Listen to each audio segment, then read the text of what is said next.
Hello students, this is Ms. Bracken Quiles, and I'm going to go over Unit 5C, Part 3.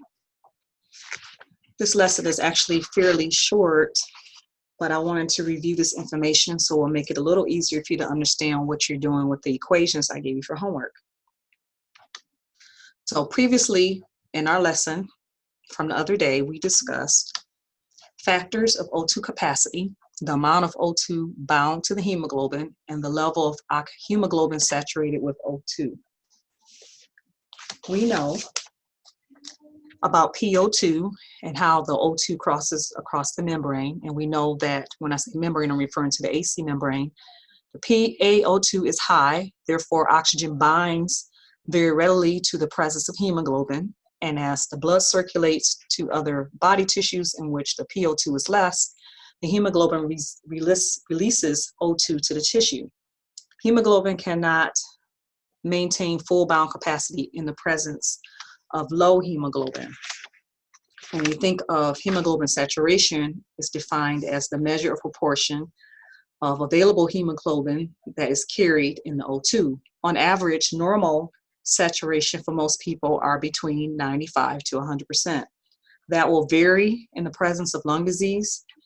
Some patients that have COPD tend to be able to sustain and compensate their bodies to a lower level of saturation. Some patients that will be called CO2 retention, but they live with it because of their lung disease, can actually maintain a saturation between 88 to 92 and actually function and be okay. We'll continue to discuss oxygen, but the focus today is going to be on oxygen content. So what is the total oxygen content of blood? The total O2 content of blood equals the sum of O2 dissolved chemically combined by hemoglobin. So for total O2 content, it's being calculated mathematically in three different ways. We look at the PO2, the total hemoglobin content, which is measured in grams and deciliters, and then we also look at hemoglobin saturation. And there's a way we can calculate that. The following equation uses these values to calculate how plasma is dissolved. Oxygen is physically dissolved into plasma. So let's take a look at that equation. So 0.003 equals 1 milliliter of O2 dissolved per millimeter of mercury of PaO2. If we were to try to figure out what is the oxygen dissolved in the plasma, you would take the 0.003 times P little aO2, and that will give you the value. In this case, though, we want to look at the total content of arterial oxygen, which is represented here by CaO2. This is one of the abbreviations we had learned in the very beginning. So early in our last class, we had talked about hemoglobin, which on average, if you used to think of on average for most people, is about 15 times 1.34 times SaO2 plus 0.003, which is the amount that's dissolved in PaO2, times PaO2. And if you was to get all the values together based off the factors you're given, normal CaO2 is 16 to 20 milliliters per deciliter. When we're looking at the values, as a reminder, 15 equals the total hemoglobin content, which we have reviewed previously, and 1.34 mLs of O2 per gram of hemoglobin is what we had also talked about previously in our last lesson we were together. So that's where those factors come from. So let's look at a problem. For example, the RT obtains the ABG with the PO2 of 100 millimeters of mercury. It contains 15 grams per deciliter of hemoglobin that is 97% saturated with O2. Now they want you to compute the total oxygen content. What you do is set up that equation, 0.003 times PaO2 plus hemoglobin total times 1.34 times the saturation of O2. Do what's in the parentheses separately. Change that saturation to a decimal. And CaO2 content will equal 0.03 mLs plus 19.5 grams per deciliter. And then you will come up with the answer of 19.8 milliliters per deciliter. And that will be your total O2 content of arterial saturation blood. So what if you have venous O2? Or we're trying to figure out venous oxygen content. Well, the equation is pretty simple. It's very similar to what you've seen before, except you're going to swap out the factors that you would normally see for PaO2 with PV, V meaning venous, and then instead of using SaO2, you're going to use SV, which means venous, saturation of venous O2, and then plot them into your equation. So normal PvO2 is equal to 40 millimeters of mercury, and normal SvO2 is about 73% saturation. Our next objective is to calculate the arterial venous oxygen content difference. Arterial to mixed venous O2 content. When we think of that, the normal arterial and venous AV difference normal value is 5 milliliters per deciliter. The difference is the oxygen content between the arterial and venous system, oxygen used by the tissues, organs, and cells.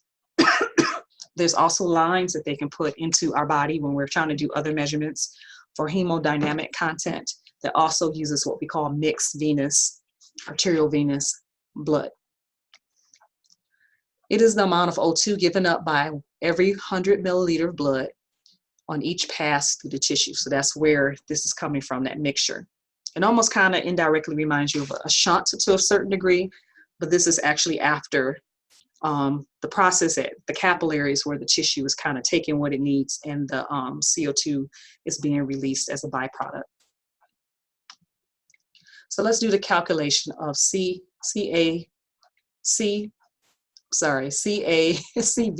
difference. I'm getting tongue-tied here. AV difference is the easier way of saying it. So as I was saying before in class, when you're trying to figure out the AV difference, first you have to calculate what is the arterial content, plot it into your equation. In this case, we put in the normal values, we end up with 20 mLs per deciliter.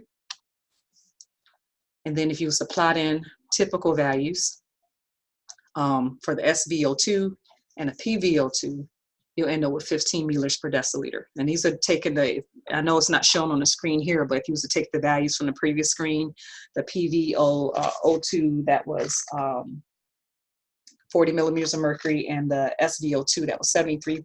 If you was to plot that in, and the normal values from our other equation, which was 97 and 97% and what was our PaO2? 100 millimeters of mercury, you will end up with these values.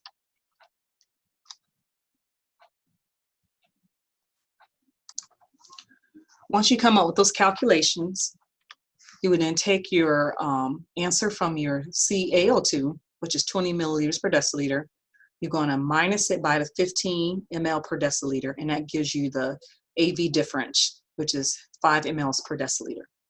So be sure when you're doing your worksheet that you remember that you have 3 equations you need to do. You need to first figure out the CaO2, then plot in the numbers for the CvO2 that's given on your worksheet, and then take the difference between those 2 answers, and that will give you your AV difference. The Fick equation. The Fick equation involves the AV difference, O2, indications of the O2 extraction in the proportion of the blood flow. It is measured, is combined with the total body O2 consumption. Cardiac output can be calculated. And the Fick equation also, it takes into account surface area, diffusion, pressure gradient, and also metabolism. So how do you figure out the Fick formula to figure out cardiac output? Well, first you take the QT, which is part of the respiratory quotient.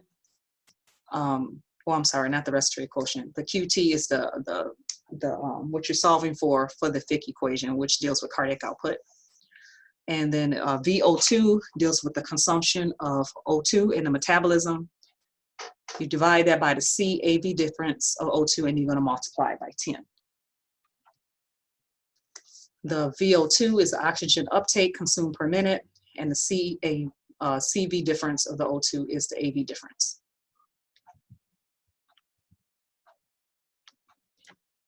So normal AV difference is 5 milliliters per deciliter, and there is a range that a person can fall in when you're doing your calculations, which shows normal values.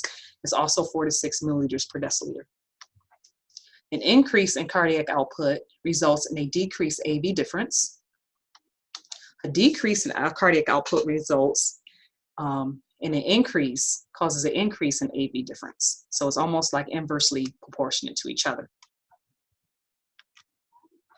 I have some videos here that I would like you to watch before we go into the oxyhemoglobin curve. I'm going to stop right here. I want you to watch the video, and then we'll come back together and I'll finish the objectives for this PowerPoint for Unit 5, Section C.